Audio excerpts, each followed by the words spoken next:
कानी बहू।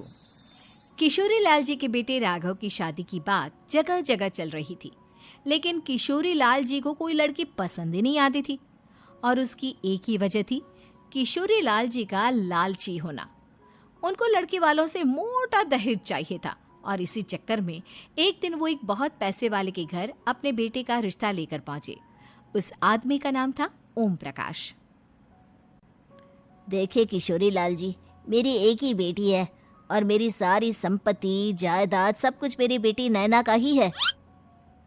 पापा, नाम से लगता है बहुत खूबसूरत होगी। कितना अच्छा नाम है ना, नैना। ओ, वैसे बात तो सही है आपकी। अब इतना पैसा है, जमीन जायदाद है, इकलौती बेटी, आप भी क्या करेंगे? सब कुछ उसे ही देंगे ना। बिल्कुल ठीक पहचाना आपने। बस बेटी की शादी और सारी जायदाद उसके नाम। पापा, बिना देखे हाँ कर दीजिए ना। इतना अच्छा रिश्ता फिर कहाँ मिलेगा? माला माल हो जाएंगे हम। मैं अपनी बेटी को बुलाता हूँ। अरे नहीं नहीं नहीं नहीं, आपकी बेटी का नाम नैना है, सुनकर ही लगता है बहुत सुंदर होगी। रहने दीजिए अंकल, मैं तो आपकी बेटी के नाम से ही इतना खुश हो गया हूँ कि उसे बिना देखे शादी करने को तैयार हूँ। अब तो मैं उसका चेहरा सीधे शादी के बाद ही देखूंगा। और इस तरह राघव नैना का चेहरा नहीं देखता और उससे शादी कर लेता है। शादी के बाद अपनी सुहाग रात पर जब राघव नैना का घूंघट उठाकर देखता है तो नैना की आंखें बंद थी। कितनी खूबसूरत हो तुम नैना, जरा अपनी आंखें खोलकर मेरी तरफ देखो तो सही। नहीं, मुझे शर्म आती है। अरे, मैंने तुम्हें शादी से पहले भी नहीं देखा, और अब अगर तुम आंखें खोलकर मुझे देखोगी भी नहीं तो मुझे अच्छा कैसे लगेगा? इससे पहले कि नैना अपनी आंखें खोलकर राघव की तरफ देखती, अचानक से लाइट चली गई और राघव नैना को पूरी तरह से देख भी नहीं पाया। अगली सुबह नैना राघव के लिए नाश्ता बनाकर लेकर आई। अरे ये क्या, आधा पराठा सीका हुआ है और आधा बिल्कुल कच्चा। ये तुमने क्या किया नैना? बहू, तुमने क्या आधा पराठा तवे से नीचे लटका कर रखा था, जो आधा सिका है और आधा कच्चा? मुझे जितना दिखेगा उतना ही तो सीखूंगी ना पापा जी। जहाँ जहाँ मुझे नजर आ रहा था वहाँ मैंने सीख लिया, जहाँ जहाँ नहीं दिखा वहाँ कच्चा रह गया होगा। इसका क्या मतलब है? ये कैसा मजाक कर रही है तुम? अरे बहू, तुमने इतना लंबा घूंघट क्यों लगाया हुआ है? देखो, हमारे घर में बहुओं को बेटी की तरह रखा जाता है, और फिर तुम तो इतना सारा माल लेकर आई हो। देखो, ये घूंघट डालकर रखने की कोई ज़रूरत नहीं है। हाँ नैना, पापा जी ठीक कह रहे हैं, तुम तो आराम से रहो, अपना ही घर समझो। नैना अचानक से अपना घूंघट उठा लेती है। अरे ये क्या पापा, नैना की तो एक आंख फूटी हुई है। नाम से नैना, लेकिन ये तो कानी बहू निकली। मेरे साथ धोखा हुआ है, धोखा। बिना दिखाए अपनी कानी लड़की मेरे संग ब्याह दी। मुझे कानी बीवी नहीं चाहिए। मुझे अभी ओम प्रकाश जी से बात करनी पड़ेगी। आखिर उन्होंने मेरे साथ ऐसा किया क्यों? अरे, आप लोगों ने ही तो पापा से कहा था कि आप लोग शादी से पहले मुझे देखना नहीं चाहते। अब मेरे पापा पर क्यों इल्जाम लगा रहे हैं? अरे लेकिन उन्हें बताना तो चाहिए था ना कि तुम कानी हो, एक आंख से तुम्हें दिखाई नहीं देता। किशोरी लाल और राघव नाराज होकर ओम प्रकाश को अपने घर बुलाते हैं। पापा जी, ये आपने क्या किया? शादी से पहले बताया क्यों नहीं कि नैना की आंखों में परेशानी है? अरे, आप ही ने तो लड़की देखने से मना कर दिया था। और लेकिन आप बता तो सकते थे। आपको तो हमारी बेटी की प्रॉपर्टी चाहिए थी, वो भी पूरी की पूरी। अब क्या हुआ अगर उसे आधा दिखाई देता है?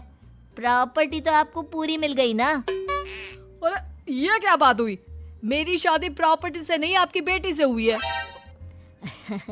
अब ये तो पहले सोचना चाहिए था, तब तो मेरी प्रॉपर्टी देखकर तुम्हारी जुबान लप लपा रही थी। लेकिन मैं कानी लड़की को अपनी बीवी बनाकर नहीं रख सकता। पापा, कुछ करिए ना आप। हाँ, करता हूँ। देखिए ओम प्रकाश जी, आप हमारे साथ ऐसा नहीं कर सकते। और तुम देखो, अगर तुमने मेरी बेटी से शादी तोड़ी ना, तो जो भी प्रॉपर्टी मैंने तुम्हें दी है वो तो पूरी की पूरी वापस ले ही लूँगा, और आधी प्रॉपर्टी तुम्हारी भी लूँगा। अरे मेरी आधी प्रॉपर्टी भला क्यों लेंगे आप? इसलिए क्योंकि मेरी बेटी को आधा नजर आता है और उसकी नज़र अभी तक तुम्हारी आधी जायदाद पर ही पड़ी है। अब तुम उसे घर से निकालोगे तो कुछ तो लेकर जाएगी ना। और अगर हम आपकी बेटी को अपने घर की बहू बना कर रखे तो? तो तुम्हारी पूरी प्रॉपर्टी तुम्हारी ही रहेगी, और जो मैंने तुम्हें दिया है ना, उसमें से बस मैं आधा लेकर जाऊंगा। अरे लेकिन अब आप अपनी दी हुई प्रॉपर्टी में से आधी वापस क्यों लेकर जाएंगे? अगर मैं आपकी बेटी को अपनी पत्नी बनाकर रखने को तैयार हूं तो? इसलिए ताकि भविष्य में अगर तुम मेरी बेटी को धोखा दो तो उसके पास कुछ तो रहे जो पति का हो। वैसे मेरे पास तो बहुत कुछ है, लेकिन अपने पति की कोई निशानी तो उसके पास होनी चाहिए ना। अब अगर तुमने मेरी बेटी को कानी कहा तो तुम्हें प्रॉपर्टी भी कानी ही मिलेगी, पूरी नहीं। जमाए राजा। किशोरी लाल और राघव समझ चुके थे कि वो बुरी तरह फंस चुके हैं और अब उनके पास वहां से निकलने का कोई चारा नहीं है। अब समझ में आया ना, लालच बुरी बला होती है। एक तो तुम्हें प्रॉपर्टी मिली, ऊपर से बीवी मिली, उसमें तुम्हें नखरे भी दिखाने हैं। आए बड़े, चुपचाप बैठो दोनों। कुछ दिनों के बाद नैना राघव की कार लेकर बाजार घूमने निकलती है और जब कार लेकर वापस आती है, ये क्या? एक तरफ से मेरी गाड़ी पूरी खराब हो चुकी है। लगता है तुमने मेरी गाड़ी को किसी दूसरी गाड़ी के साथ एक्सीडेंट किया है। अरे अरे कितना बड़ा नुकसान कर दिया तुमने बहू। वो क्या है ना पापा जी, मुझे एक आंख से दिखाई नहीं दे रहा था, सामने से गाड़ी आ रही थी। मुझे तो सिर्फ आधा ही दिखाई दिया और वो गाड़ी मेरी कार से रगड़ते हुए निकल गई। अब मैं क्या करूं बताओ? आप इसे ठीक कराने के पैसे कौन देगा? तुम्हारे पापा?